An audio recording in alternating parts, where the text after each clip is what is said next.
धमतरी जिले की रहने वाली थी काजल और एमटेक में इंजीनियरिंग की और साथ ही साथ अपने सुसाइडल नोट पर उसने आखिरी जो शब्द लिखा था वो वही था कि अभिषेक जायसवाल मेरी मौत का जिम्मेदार है।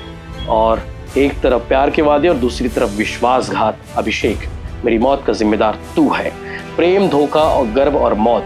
पुलिस जांच में लिया गया। जांच में पंचनामा के दौरान पता चला कि इसके बगल में एक अभिषेक जायसवाल रहता था जिससे इनके साथ में प्रेम संबंध था और लड़की उसको शादी करने के लिए दबाव बनाती थी, जिसमें लड़का उससे मानसिक और शारीरिक दोनों तरह की। इस स्टोरी की चर्चा पूरे प्रदेश भर में इसलिए क्योंकि मृतिका भी टीचर है, आरोपी भी टीचर है।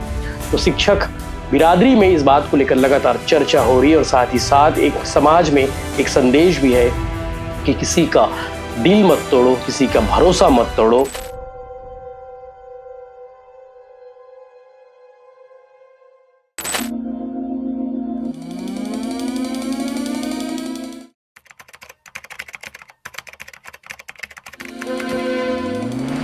जब कोई भरोसा तोड़ता है तो लगता है कि सब कुछ खत्म हो गया है।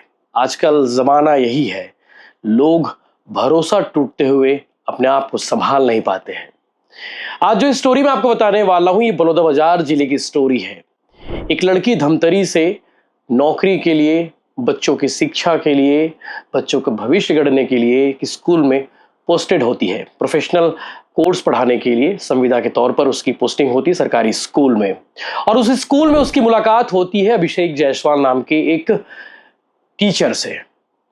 मुलाकात होती है, प्रेम प्रसंग स्थापित होता है, फिजिकल होते हैं और उसके बाद एक भरोसा टूट जाता है। भरोसा टूटने के बाद वो अपने आप को संभाल नहीं पाई और मरने से पहले जिंदगी का आखिरी सच वो लिख कर चली गई। उसने दीवार पर 2 पर्ची लिखी और उस 2 पर्ची में उसने अपना सच लिख दिया कि मैं जिंदगी खत्म कर रही हूं और इसके लिए जिम्मेदार है अभिषेक जायसवाल। इस पूरे मामले में बलौदाबाजार पुलिस ने कार्रवाई करते हुए आरोपी टीचर को गिरफ्तार कर लिया है, क्योंकि एक ही स्कूल में पोस्टेड थे और इन दोनों के बीच प्रेम प्रसंग था। लड़की ने जैसा कि बताया, लड़की के परिवार वालों ने बताया कि ये दोनों कमिटेड थे, लेकिन लड़का यानी कि टीचर शादी से मुकर गया। और आज के समय में भरोसा बहुत इंपॉर्टेंट चीज होती है। अगर एक बार कोई भरोसा तोड़ दे तो शायद निभाना या फिर उससे उबरना बड़ा मुश्किल हो गया है। लेकिन मुझे लगता है कि कोई भी चीज का समाधान मौत तो नहीं हो सकती, खुदकुशी नहीं हो सकती, फेस इंसान को ही करना पड़ता है। तो शायद फेस करती तो चीजें कुछ और होती और हमारे बीच काजल ठाकुर यहाँ पर रहती।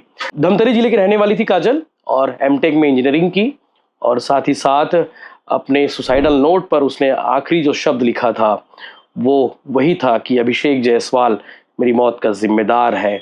और एक तरफ प्यार के वादे और दूसरी तरफ विश्वासघात। अभिषेक मेरी मौत का जिम्मेदार तू है। प्रेम, धोखा और गर्व और मौत। शिक्षिका के सुसाइड नोट ने हैवानियत की कहानी की सच को सामने ला दिया है। 5 महीने तक वो शोषण करता रहा। गर्भवती होने पर उसका प्रेमी मुकर गया और प्रताड़ना से तंग आकर शिक्षिका ने फांसी लगाकर खुदकुशी कर ली। आपको बता दें कि बलौदाबाजार से 10 किलोमीटर दूर चापा स्कूल है, वहां पोस्टेड थी और वहां इनके बीच में प्रेम प्रसंग स्थापित था, लेकिन उसे धोखा मिला और धोखा मिलने के बाद उसने अपनी जिंदगी खत्म कर ली। इस स्टोरी की चर्चा पूरे प्रदेश भर में इसलिए क्योंकि मृतिका भी टीचर है, आरोपी भी टीचर है। तो शिक्षक बिरादरी में इस बात को लेकर लगातार चर्चा हो रही है और साथ ही साथ एक समाज में एक संदेश भी है कि किसी का दिल मत तोड़ो, किसी का भरोसा मत तोड़ो। और जब आप इस तरह के मामले में कमिटेड होते हो तो आप वेरिफिकेशन यानी कि वेरीफाई बहुत अच्छे ढंग से कर लो, वरना धोखा ही मिलेगा। सिविल लाइन में एक शिक्षिका की लाश मिली थी, क्या मामला था? अभी क्या कुछ इसमें गिरफ्तारी की गई, बताइए। रमा वर्मा नाम की शिक्षिका थाने में आकर रिपोर्ट दर्ज कराई कि इसके कमरे में एक लड़की रहती थी जो व्यावसायिक शिक्षक चापा में शिक्षिका के पद पर पदस्थ थी। दिनांक को अपने घर में लटकती हुई पाने पर पुलिस जांच में लिया गया। जांच में पंचनामा के दौरान पता चला कि इसके बगल में एक अभिषेक जायसवाल रहता था जिससे इनके साथ में प्रेम संबंध था और लड़की उसको शादी करने के लिए दबाव बनाती थी, जिसमें लड़का उससे मानसिक और शारीरिक दोनों तरह की प्रताड़ित करते थे, जिस पर उकसाने का धारा 108 के तहत अपराध पंजीबद्ध कर अग्रिम जांच कर रिमांड पर लिया गया है।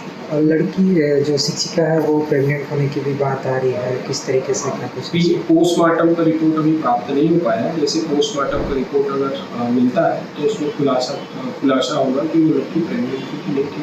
लेकिन पूर्व में उसके द्वारा अपने जीजा जी को बताया गया था कि मैं उसकी तरफ से प्रेग्नेंट हूँ और अबॉर्शन भी कराई है। इस तरह की बात के सामने है। मृतिका के कमरे से और क्या क्या मिला है सर?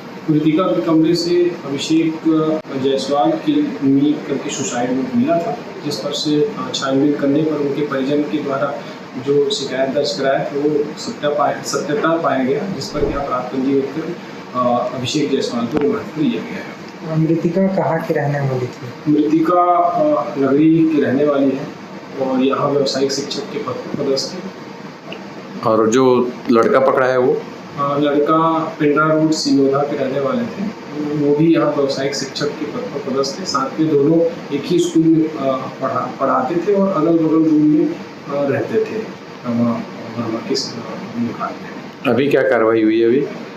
अभी आरोपी के विरुद्ध में दुष्प्रेरणा आत्महत्या के लिए दुष्प्रेरणा के तहत अपराध पंजीबद्ध किया गया है और आरोपी को न्यायिक रिमांड पे जेल भेजा।